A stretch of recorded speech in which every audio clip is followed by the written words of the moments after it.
Moses stood on the top of the mountain and saw the promised land. He was allowed to see it, but not to enter it. There's something a little sad about the view of a man just within reach of the goal, but not able to lay hands on it. I've often thought the astronauts of Apollo 13 must have felt the same as they orbited the moon, but were unable to land according to the original plan.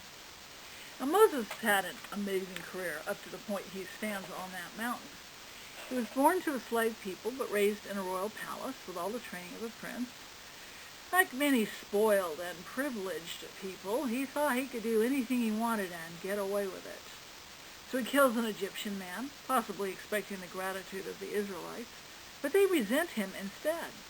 Perhaps they figure that if Moses could so casually murder one of the people who had raised him and given him so much, he'd go after slave people even more quickly. It's also possible they understood being a slave much better than he ever could. When discovered, the death of the Egyptian would boomerang back with untold misery to them. Moses could ride that backlash out safe in his royal palace, but the people could not. Moses here might be akin to the Christian who blunders in and tells people how they should live and what they should do. Now, sometimes that isn't with lethal consequences, but there have been times when it actually was. Now, that's not a reason to be silent, not a reason to stand by and do nothing. It is a reminder that we do not have the wisdom other people do about their own lives. And back to the story. According to tradition, Moses was about 40 years old at the time he killed the Egyptian and then escaped into the desert fearing punishment. 40 in the Bible means a long time. It doesn't mean necessarily exact 40 years. In the wilderness, he meets an African family, the Midianite people, and marries a woman named Zipporah. His father-in-law, Jethro, was a priest of the Midianites and seems to have been a man of considerable spiritual depths. Now, it's speculated that this is where Moses received his religious education, because there were people other than the Israelites who worshiped Yahweh. He certainly had not learned about Yahweh from the Egyptians. They would have been talking about Anubis and Osiris and people like gods like that. So he had to learn about Yahweh from someone. Tradition says that Moses spent about 40 years in the wilderness, again that long time, raising a family, tending his flocks, and learning his new faith. And then one day, when he was ready to hear and to understand the word of Yahweh, God appeared to Moses in the form of a bush that burned but was not consumed. Now, by this more advanced stage of his life, Moses seems to have mellowed to some extent. He is no longer arrogant and self-delusional about his abilities and privileges in the world. I also suspect he might have grown comfortable in his new life and really didn't want to take on a new challenge. Who knows? God says, I want you to go lead my people into freedom. I'm not the right man for the job, God. I don't even know what to call you. They won't pay attention to me. Oh, they will not believe that you were the one who sent me. I can't talk good. I'm slow of speech and slow of tongue. Actually, he was not telling the truth on that one because he did a pretty good job of trying to talk himself out of the job. Please, God, send someone else. God keeps calling him anyway. Moses was a man of history and finally arisen with the talent needed for leading an enslaved people to freedom. It took a man who knew what it was like to be free, the responsibilities, the burdens, the joys of freedom. The job needed a man who understood the ways of the wilderness, something that he had learned, after all, in the past 20, 30, or however many years. As a prince, no doubt he'd been trained in military logic and maneuvers. He could not only plan for the movements of a large crowd, he could understand what a pursuing enemy was likely to do.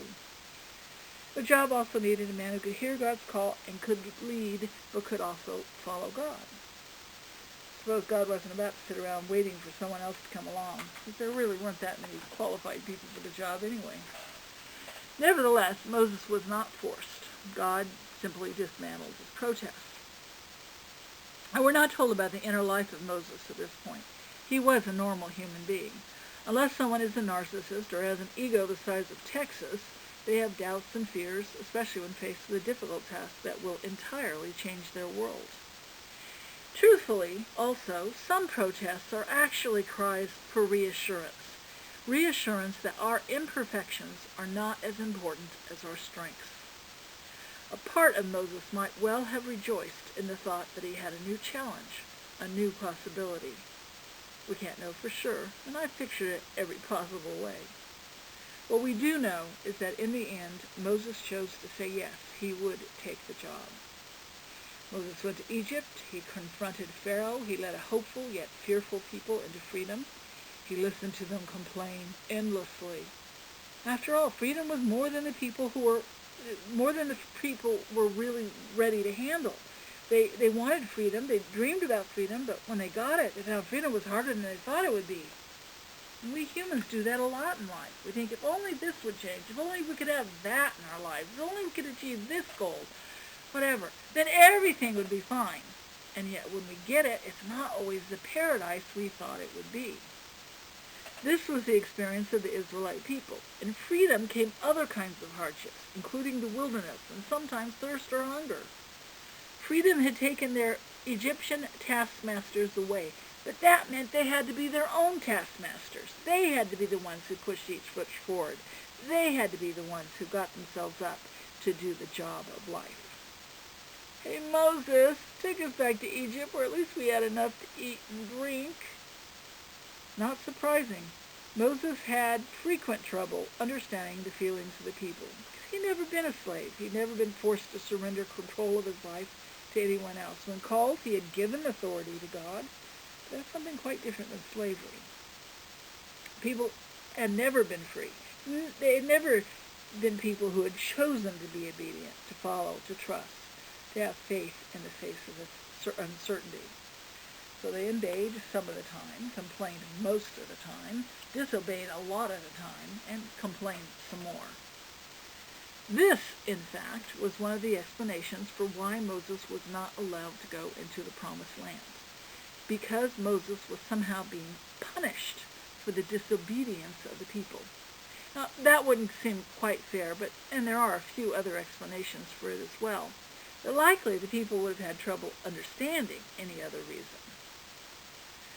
Why was Moses allowed so close and then barred from actually touching the goal he sought for so long? Well, we can only, of course, speculate. He was at an advanced age. Even if the 40s are just basically statements of a long time, he would have been quite elderly at this point. He appeared vigorous and healthy, apparently, but he had to have been near the end of his strength. Even if Moses could have lasted with determination for a few more years, he never could have walked with them through their entire journey. His death might have caused a shift in leadership at a very inopportune time. And at the same time, his burial spot would have become possibly a shrine interfering with Israel's wholehearted worship of Yahweh. It was no doubt better for the burial place of Moses to be unknown in the land of Moab. And another thing to consider is that Moses might have had the skills it took to lead the people this far. That's not to say he had the abilities to lead them through this new phase of their journey. Perhaps also it was simply time for the children of the slaves to step forward with new leaders and to take responsibility for their own lives. It was time for the Israelites to let Moses go. Now, Moses' experiences may be familiar to many people. Well, not all. Parents were one example I thought of immediately.